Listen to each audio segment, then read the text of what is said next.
اعوذ باللہ من الشیطان الرجیم۔ پناہ مانگتا ہوں میں اللہ کی شیطان مردود سے۔ بسم اللہ الرحمن الرحیم۔ السلام علیکم ورحمۃ اللہ وبرکاتہ۔ دوستان محترم، نبی کریم صلی اللہ علیہ وسلم نے ارشاد فرمایا، تین ایسے شخص ہیں جن کو دیکھ کر اللہ رب العالمین احکم الحاکمین بھی مسکراتا ہے،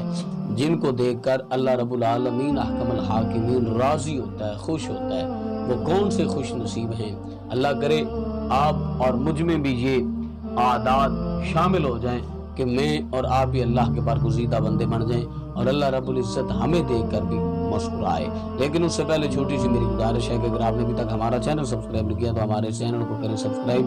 اور بیل آئیکن کو دبائیں تاکہ اس طرح کی لیٹسٹ اور نئی سے نئی ویڈیو آپ تک بآسانی پہنچ سکے۔ دوستان محترم، امام الانبیاء تاجدار عرب و عجم صلی اللہ علیہ وسلم نے ارشاد فرمایا، تین شخص ایسے ہیں جن کو دیکھ کر میرا خالق مسکراتا ہے، میرا اللہ مسکراتا ہے۔ نمبر ایک، وہ بندہ جو کہ میدان جہاد میں محض اس لیے گیا کہ میں دین اسلام کی فتح یابی کے لیے جا رہا ہوں،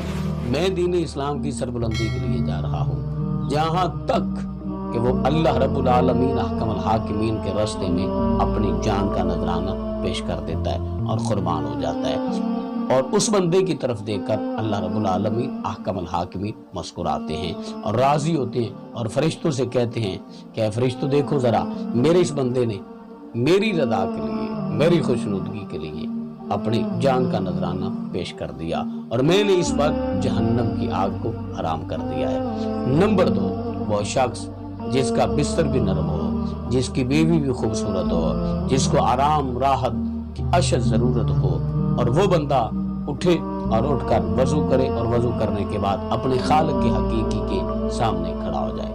دربار خدا بندی میں کھڑا ہو جائے اور سجدہ ریزی کرے اور رکوع سجود کرے، اور اللہ رب العزت اس بندے کو دیکھ کر بھی مسکراتا ہے کہ اے میرے بندے، تو مجھ سے کتنا پیار کرتا ہے، تو مجھ سے کتنی عقیدت رکھتا ہے کہ میں نے تجھے دنیا جہان کی تمام نعمتیں عطا فرمائی ہیں، لیکن ان کے باوجود تو میری بارگاہ میں آ کر کھڑا ہو گیا، میرے دربار میں حاضر ہو گیا۔ نمبر تین، وہ شخص کہ جس نے سفر کیا اور سفر اس انداز کے ساتھ کیا کہ قافلہ اس کے ساتھ موجود تھا،